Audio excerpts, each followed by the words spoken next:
My name's Corinne. I'm the Chief Operating Officer here at Trailnet. We are the local advocacy organization for biking, walking, and public transit here in our region. And we do a lot of advocacy for complete streets projects, including and kind of educating people about why these projects are good for them and good for our communities and why the public and encouraging public support for them. So I'm going to start with a little bit of background about a Trailnet project that and then kind of build into how we got to this like Shodo Route 100 repaving project that we're going to talk about a little bit today. So it started in 2016. It was published in 2019. Trailnet led a community planning process called Connecting St. Louis. It's a community-driven plan with that we engaged thousands of residents and dozens of local community organizations to identify where the priority connections were to build a network of improved biking and walking connections throughout the city of St. Louis. And so on the map on the right here is what we published in 2019 as a part of the plan. Was much more than just a map, but this is a key part of it is these priority networks where we recommended either calm streets or bicycle infrastructure and pedestrian improvements. And you can see that there's a lot of focus on north-south connections because that's something that's really been missing in our city. And so since then, this map, all of the pink lines are improvements, biking and walking improvements. These are actually primarily bike improvements that have happened or have programmed since that was published. So I'm going to toggle back so you can kind of see this is what we proposed, and then this is where we are now. So you can see that it's gone far beyond the original proposed network. Many of the network connections we proposed have been funded and are being built, but those have kind of inspired other connections. So we have this blossoming network around the region that's growing. And the one that we're going to be talking about today is this east-west connection right here on Shodo Route 100. But the way that we got to this one project is by really focusing on network connectivity and not just on an individual bike lane, because a bike lane to nowhere is not helpful to anyone. We need these networks to connect to get people where they need to go. And so I found this map this is from People for Bikes. They showed two of those projects, the Tucker Boulevard project and the Shodo Route 100 project, on top of their bike network analysis that looks at like how easy or hard it is for people to get where they need to go in that area by bike. And so the area that these two projects are going through is like darker red, which indicates that those areas are very hard to get to by bike. And so this was obviously an area that needed to be connected. So the way that this project came to be is that by focusing on this network and these connections beget more connections. And so the city and Trailnet and Greater St. Louis Inc. and Great Rivers Greenway have all been advancing big biking and walking improvement projects in the city of St. Louis, including the Tower Grove Connector, Brookline Greenway, Tucker Cycle Track, Broadway, Compton, and Jefferson, which are all primarily north-south connections, except the Brookline, which includes east-west as well. And so these were already happening. And then when MoDOT announced that they were doing a resurfacing project on Route 100 and started doing community engagement and safety audit work to determine they had allocated funding as a part of that for safety improvements specifically. I believe it was initially $2 million that was specifically for safety improvements. And so they started community conversations as along with their audits, safety audits, to analyze what the primary challenges and opportunities were for improving safety in that corridor. And Trailnet and other advocates and residents came out and encouraged MoDOT to consider improving the bicycle facilities on this. And because of the number of city projects that were going to be connecting to Shodo already, and that public support, it really gave MoDOT the confidence to do something they'd never done before, which was to add protected bike lanes to a MoDOT road. So when this initially launched, MoDOT had never done that before, and so it felt like an impossible ask to be like, what if you had protected bike lanes on this road? And that seemed like a an out there thing to request at the time. But people asked, and MoDOT did it. They worked with the city of St. Louis. One of the things that's complicated about Shoto is that they have a maintenance agreement with the city. So MoDOT is responsible for a portion of the maintenance and the city is responsible for another portion. And so both parties had to really come together and be like, how can we make this work? And they did. They put their heads together and they came to an agreement that worked for everyone and really works for vulnerable road users in our area.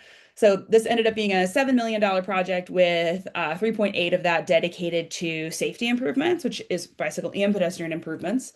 This is MoDOT's first ever project to include a protected cycle track or bike lane, a protected bike lane, a concrete protected bike lane. Interestingly, MoDOT or Manchester and Shoto has always been a leader in bicycle accommodation. It was the first state maintained route in the city to get painted bike lanes, just conventional bike lanes, and giving a dedicated road space to cyclists. So it's really fitting that this corridor is also the first state route in Missouri to receive a parking protected bike lane or a physically protected bike lane. So MoDOT's construction of the protected bike lanes directly supports the city's significant investment in expanding its bicycle network. So as I mentioned previously, there's 5 major city cycle tracks that already touch the street, touch Shoto, Broadway, Tucker, Jefferson, Compton, and the Tower Grove connector. All so 5 city funded projects that are going to connect to this road, making it an obvious area that where we could have a really huge impact by adding this to connect that network. So on top of the bike improvements, the project also includes several pedestrian safety upgrades. They are reducing the number of vehicular lanes in a lot of the corridor and narrowing a lot of the remaining lanes to shorten the crossing distance for pedestrians, and that drastically improves safety.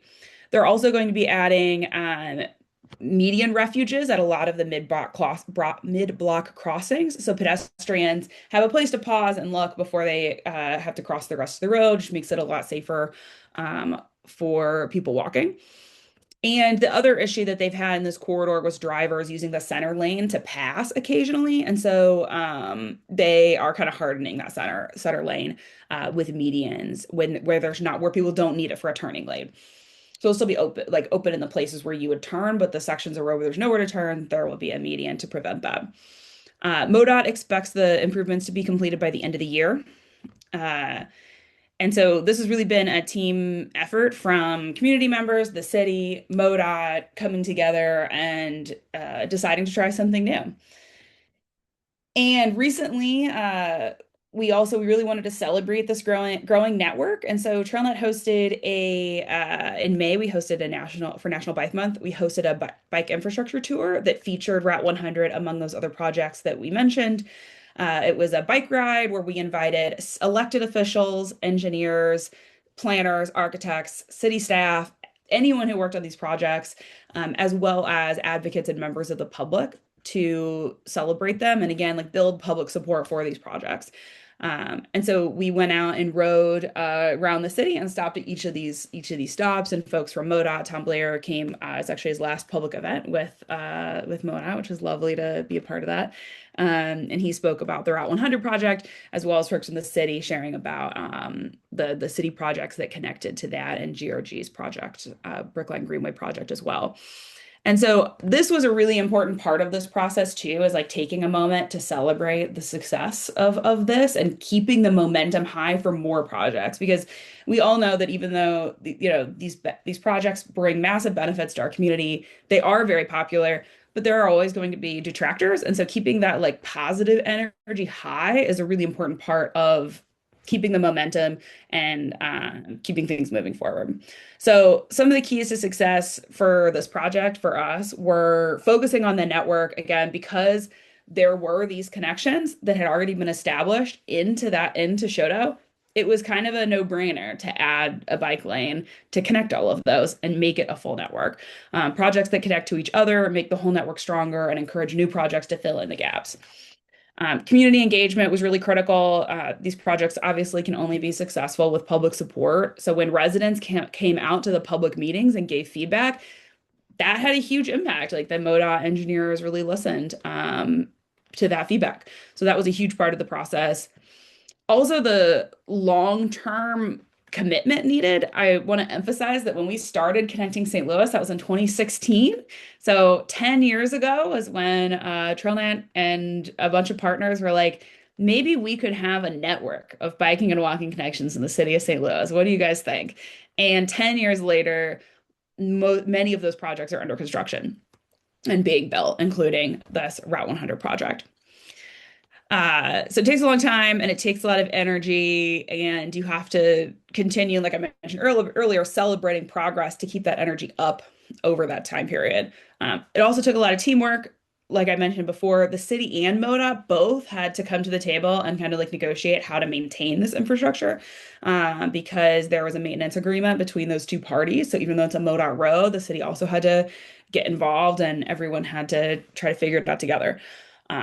And then it also took a coalition of vulnerable road users. So I think the fact that this is the first protected bike cycle track or bike lane, not cycle track, protected bike lane on a MoDOT road is a huge thing to celebrate. But I want to emphasize again that this is not just a bike project. It is a project for all vulnerable road users to improve all of their experience and safety. So the pedestrian elements are just as important. And I think sometimes we can get so excited about something like a bike lane that we de-emphasize the pedestrian elements. So I always like to re-emphasize those pedestrian elements because everyone is a pedestrian at some point. We all, even if you drive somewhere, you get out of your car, you're a pedestrian. So we're all experiencing these streets as pedestrians. So it's important to like keep that coalition strong and emphasize that what benefits one benefits all. When we benefit, we can benefit all of our vulnerable road users with these projects. Uh, that is it. That is all I have to share. Hopefully you don't have any super hard questions for me, but I will do my best to answer some.